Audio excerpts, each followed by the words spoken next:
Welcome back to the Bryan Devore Connection. I'm your host, Bryan Devore, solving the problem of long-term care insurance. A lot of people have long-term care insurance, but maybe they don't know how to use it properly. Well, there's a person who can help you with all those issues when it comes to long-term care insurance, and her name is Linda Jahnke. Linda, how you doing today? I'm wonderful. Thank you for having me, Bryan. My pleasure.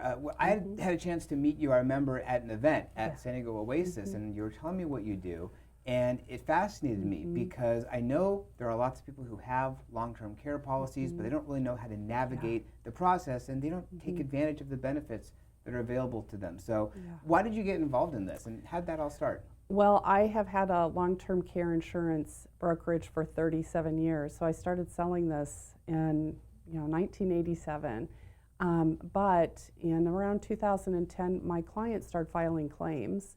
And unfortunately, one of my clients tragically passed away in her home as a result of a caregiver, and her claim stalled. So the family called me and they were in distress, and they said this policy was supposed to help my mom, and it ruined me for a while because I do feel responsible for my clients. I'm not a transactional person. I feel that, when I offered a policy to somebody, I wanted to make sure that it was going to be good for them. So I became a board certified patient advocate at that point.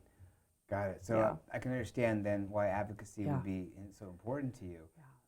So using that advocacy, how do you help people navigate the process? Well, first of all, the process, long-term care insurance is very important, and people buy it at a time when they're feeling well, but they use it at a time when oftentimes cognitively they're not doing well.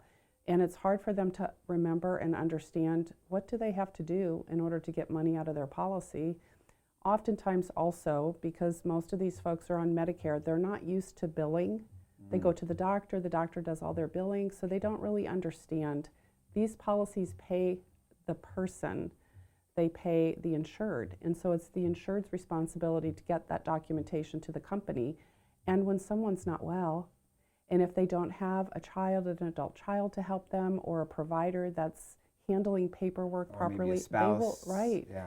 They will have a hard time getting the benefits they deserve. Right. Yeah. And I know, it's sort of a saying out there, I guess. Insurance companies, they don't really love paying claims, right? So they're gonna, make you kind of jump through hoops sometimes. And like you said, if someone's not well, they don't know how to jump through which hoops they need to jump through. Yeah. Correct. Insurance companies are insurance companies. We have to provide proof of loss, and that proof of loss is very specific. And so as an advocate, we make sure that our clients are vetted, that they're eligible for benefits, that they understand what the insurance company is looking for, they understand how to answer the questions, and we're there with them all through the process while they're having their interviews, while they're meeting with nurses. We make sure that their care providers are appropriate. We make sure that they meet the contract language, but more importantly, we try to help them understand, look, you think you only need somebody to open your mail and take you to the doctor or to bring in a meal every now and again, but actually they're not showering, they're not putting compression hose on, and we try and help them understand these are the things that this policy is designed to help you with, to help you age in place safely. So let's talk about that real quick about caregivers. It's very important, you feel, to hire a really top quality professional caregiver. Why is that?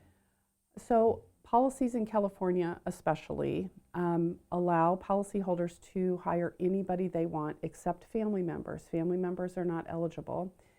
So what that means is sometimes people will say, and this is the case of my client that passed away in her home, she was a very private person, and some people are like, I just feel uncomfortable having a stranger in my home, and I do understand that, and so they reach out to friends, colleagues, and they say, hey, can you just come in and help me do this? Generally, that's not a good plan because the insurance companies want to see proof of payment, canceled checks, and hey, what is this person doing for you? So we want to work with providers that are professionally responsible, meaning that they're overseeing, that they have caregivers that are appropriately trained, that can do what the person needs, and also that they're documenting what's going on in the home, and they're providing that to us so that we can present it to the insurance company because, once again, it's all about proof of loss. Right. Yeah. And the insurance companies, if you're the one interacting with them, Yes. they're okay with that versus directly from the client? Yes, I mean, our process has been a work in process. When we started filing claims, when I first started doing this, I filed 60 claims in 2 years, and I just had my client get on the phone with me to say, yes, will you please talk to Linda? We don't do that anymore. We have HIPAA forms. Sometimes we become their power of attorney for that specific event, and the insurance company has to work with us as an advocate. So I'm working with the insurance company not as an insurance broker, but as a patient advocate on behalf of the client. And generally, our clients don't even talk to the insurance companies. We talk to them. Yeah, and I would think that'd be better because they're not really necessarily in a position to want to get on the phone for Yeah. a Well, length of time. they do want to get on the phone, and that's why we don't want them to, because Okay. what they will do is they will talk themselves out of a claim, frankly. And it's just human nature. For example, you go to the doctor, and generally our clients, when they go to the doctor, they present themselves. They are showing themselves at their best, and they just naturally go into that mode when they're talking to an authority figure or an insurance company, and they will not disclose truly what's going on with them. And so our job is to paint the picture. We get medical records.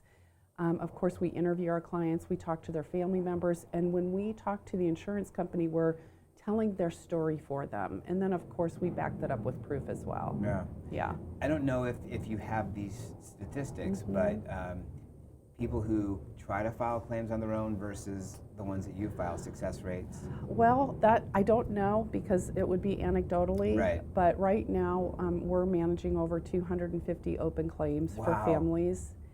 And a lot of those are claims that were denied. And we get them on appeal.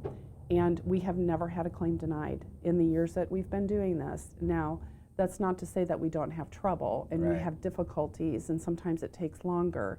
But what we do is we just work with our clients, we work with the insurance company to continue to press in to say, what do you need? Because we're confident we know that the individual meets the definition of being chronically ill, so we don't give up. Right. So we make it work. Denied claims are unfortunately the headlines. And unfortunately, a lot of it is because the consumers just don't understand what they need to present to the insurance company, so we help them with that. Right. I mean, that's an amazing success rate, Yeah. obviously. What are some of the claims that might be problematic that people face? Cognitive claims. So that's at the top of our list, and I'll just give you a quick example. We have a situation right now with an insurance company with a family. This gentleman is aphasic, and so everybody's familiar with Bruce Willis and his current Yeah. situation. This is the same thing. And unfortunately, this gentleman presents beautifully, but yet on paper, in his clinical reports, and also when he's speaking, when he can speak, he appears somewhat high functioning, but he's not able to be left alone. So the insurance company almost treats this person as, well, you just need to get a little bit worse. Well, you just need to. And so what we're doing in this case is we are enlisting the neurologist and the doctors and having statements written. We're presenting scores. We will get this claim approved. But the reason why I bring this up right now is because it's fresh on my mind, but also it's disturbing because it's insulting for families especially that live with this condition and are caring for someone like that, and then to have to say, oh no, they're really not that well, oh no, they really can't do this, why don't you believe me? That's the thing that's frustrating for us, and so we just try to, as best as we can, separate the emotion out, get the proof, present it, and get the case done. Right, Yeah. and you know what the insurance companies need, the Yes. paperwork they need, the Yes. process they follow, because you've Yes. navigated this many, Correct. many times. Sometimes we'll get a case and we will interview the family and we will tell them, you're not ready just yet. Here's what you need to do to get ready. When I say you're not ready, I mean that the person filing the claim refuses to let people help them, refuses to let people come in, or there's no documentation for cognitive issues. We have to have that. And until those things are put in place, we don't want to put somebody through a process that's going to be frustrated and unsuccessful. So we'll wait a little bit, help them get it. So generally speaking, the best time when someone should reach out to you is when? Oh my goodness. So I always tell people it's not a good idea just to call the insurance company and say, I want to file a claim, because they will start an intake interview at that point. And unless you know what questions, I would say, please stop, don't do that. Yeah. Also, for families who, adult kids, we work with adult children or powers of attorney more often. They feel frustrated. They have tried. They see this contract, excuse me, and they are concerned legally that they're not going to be able to, maneuver the claim. They should call us right away. Or a spouse who has actually noticed that they're providing a lot of care for their loved one, but it didn't dawn on them that, oh, that's why I have this long-term care insurance policy. Yeah. Those situations, someone should just give us a call. We'll talk to them. I don't charge for a consultation, just to talk with families. I read their contract. I tell them what kind of benefits they have, and I tell them what they need to do in order to be successful in a claim. And then they'll say, yes, let's move forward, or we'll wait a little bit. Yeah. And I think if you just tell them what your success rate is, there's no reason why they wouldn't want to enlist your help. Yeah. So Linda's information is on screen, her phone number and her website. For those of you who are watching, if you're listening as a podcast, obviously you can't see it, but it is in the captions, so you can see her information there. Give her a call, look up her information on her website, get in touch with her right away. If you even think that this might be something you want to navigate through, don't hesitate to reach out to Linda, and she'll guide you through this process. Thank you. Yeah, my pleasure. Thank you for coming. You're welcome.